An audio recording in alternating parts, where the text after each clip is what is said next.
So, what if I told you that one of the most remote, icy islands on the planet is quietly becoming the most important piece of real estate in the 21st century?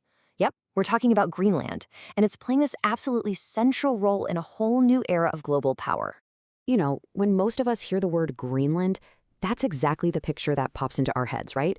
This huge, frozen landscape, just miles and miles of ice and snow, a quiet, kind of beautiful wilderness that feels like it's at the very edge of the world. But here's the thing.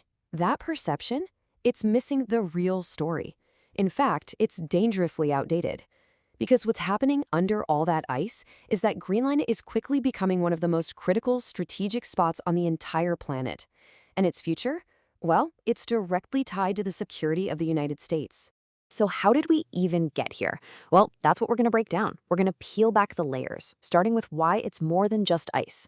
It's an Arctic frontline. Then we'll get into the melt, the mines, and the money. We'll look at this new great game unfolding up there. And finally, we'll talk about the best path forward, focusing on partnership over pressure. All right, first up, not just ice. To really get what's going on with Greenland, you've got to look past that icy surface. We need to see all the layers of geography, military strategy, and politics that are hidden right underneath. And the first, most critical layer, it all comes down to its location. Okay, section 2, the Arctic front line. And look, it all starts with one simple, powerful fact, its location. Because when you're talking about global strategy, geography really is destiny. In strategic terms, Greenland isn't remote at all. It's central. Seriously, if you look at a globe from the top down, you see it right away. It's not off at the edge of the world, it's sitting smack dab between North America and Europe. And here's the really crucial part. It's directly on the shortest flight path for missiles between major global powers. Any missile coming over the North Pole, heading for North America, it has to fly right past Greenland. And that strategic importance, that centrality, is exactly why the US set up a military presence there all the way back in World War II.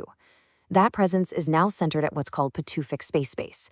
It's the US military's northernmost base, and you can think of it as a critical set of eyes and ears, just constantly watching everything that's happening in the north.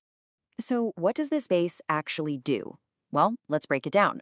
Imagine a missile is launched from the other side of the world. Patuxent's massive radars, they're the first to spot it, giving the US precious early warning time.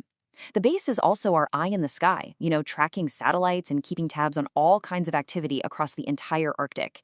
And in the world of high-stakes defense, believe me, the few extra minutes of warning the space provides are absolutely priceless. All right, so we've got the military angle. But that's not the only reason the world is suddenly paying so much attention to Greenland.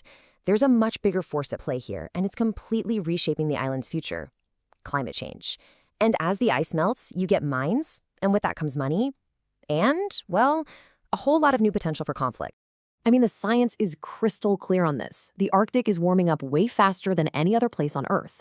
And as that ancient ice sheet starts to melt and pull back, it's revealing a whole new world of possibilities. For one, you've got new sea lanes opening up that could totally slash global shipping times. And two, underneath all that ice, a treasure trove of minerals is being exposed for the very first time. So what's the big prize here? Well, the most sought-after resources are rare earth elements. These are the crucial minerals that power pretty much everything in our modern lives, from your smartphone to super advanced military gear. And here's why that matters so much. Right now, as you can see, China basically dominates the global supply chain. For the US, Greenland's massive untapped deposits look like a golden opportunity to break free from that dependence. Okay, but let's be real, it's not some simple gold rush where you just show up and start digging. It's actually incredibly complicated to get these resources out of the ground. You've got massive environmental concerns, for starters. There's a serious lack of infrastructure, like ports and roads.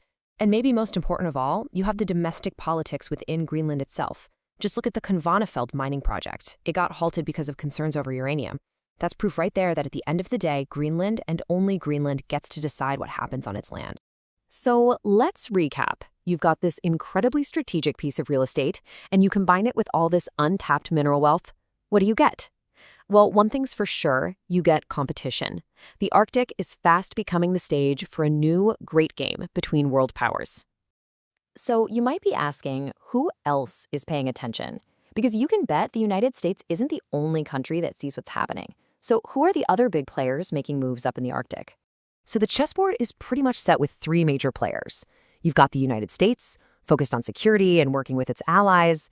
Then there's Russia, which is getting really aggressive, reopening old Soviet-era military bases and beefing up its presence all along its huge Arctic coastline. And then you have China. Now, China's thousands of miles away, but it's calling itself a nearer Arctic state.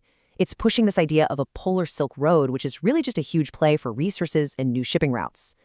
The bottom line is, all three of these powers are getting into position for an Arctic that's more open and way more contested than ever before. Okay, so with all this competition heating up, what's the right move for the US in its relationship with Greenland? Well, the answer isn't about pressure or force. It's all about partnership. And to get why that's the only way, you have to understand Greenland's really unique political situation. See, it's an autonomous country, but it's within the Kingdom of Denmark. So what does that mean? It means Greenland's own government controls its domestic affairs, stuff like mining rights, but Denmark still handles defense and foreign policy. So if you're the US, you can't just work with one of them. You have to have a good relationship with both. And once you understand that political setup, a clear 5-point strategy for the US kind of falls into place. And it's all built on that idea of partnership. First, you strengthen defense cooperation with both Denmark and Greenland. Second, you support the kinds of economic projects that Greenlanders themselves actually lead and want. Third, you work with all your NATO allies on Arctic security. Fourth, you invest in protecting that very fragile environment. And fifth, and this is the big one, you avoid any unilateral moves that could break that trust. And this quote right here, it just hits the nail on the head. Power today is not just about force. It is about legitimacy and long-term relationships. I mean, that's it, right? In this century, real power, real influence, it isn't built by just throwing your weight around. It's built on trust, on being seen as legitimate, and on building solid, long-term relationships. That is the only way forward in Greenland. So let's tie this all together. It's time to forget that old picture of Greenland as just ice and snow. What is it really? It's a critical crossroads for global security. It's the frontier of climate change that's going to define our future. It's a huge opportunity for new resource supply chains. And at the end of the day, it's a major test of American power and diplomacy in this new century. So for America, Greenland is this huge strategic asset, but it's also a massive responsibility. And that really leaves us with one big question to think about. How will the actions America takes there define not just the future of the Arctic, but the entire balance of global power for the next century?